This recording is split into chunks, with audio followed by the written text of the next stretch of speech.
This holiday season, more than 1 million Americans will have an empty seat at the table due to COVID.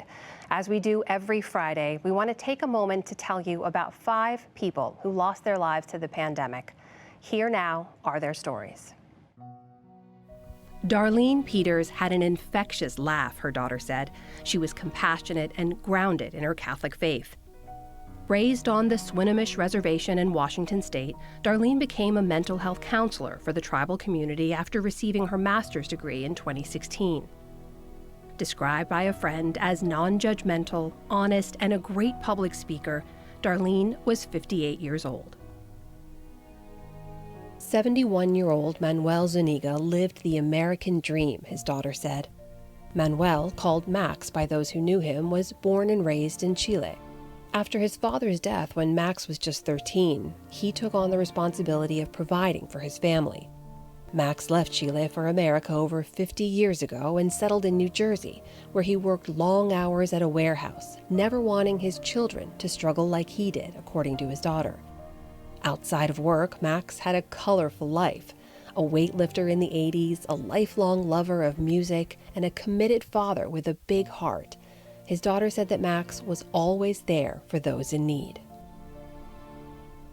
Julia Frances Wisniewski was quiet but warm, her daughter said. The Illinois native was married in 1932, and she and her husband lived and worked together on a farm.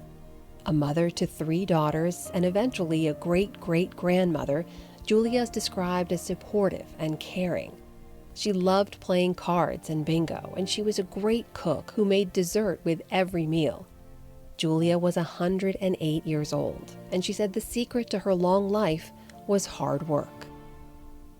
There wasn't a dance floor that Javier Semereni wouldn't dance on, or a dinner table where he wouldn't deliver a toast, his family said. He was outgoing, charming, and smiled with his whole heart. Javier was born in Caracas, Venezuela, and moved around South America as a child for his father's work. Javier raised his own kids in South Florida, and his own career took him around the globe with his wife of 3 decades. His family called Javier a world citizen. He was 55 years old. 92-year-old Bill Braithwaite lived his life in the service of others, his daughter said. It was the 4-H Club, a youth organization for kids from farming families, that sowed the seeds of service. It's also where he met his wife of 69 years. Bill went on to become a lawyer, settling in Illinois. He was a mentor to many and a champion of his community, serving as the attorney for his town of North Barrington for over 50 years. He was once named Man of the Year for all his service. Described as warm and generous, Bill was a devoted husband, father, and grandfather, and was known for leading with his heart. As always, we are so deeply grateful to the friends and family who share those stories and memories with us. You are all in our thoughts this holiday season.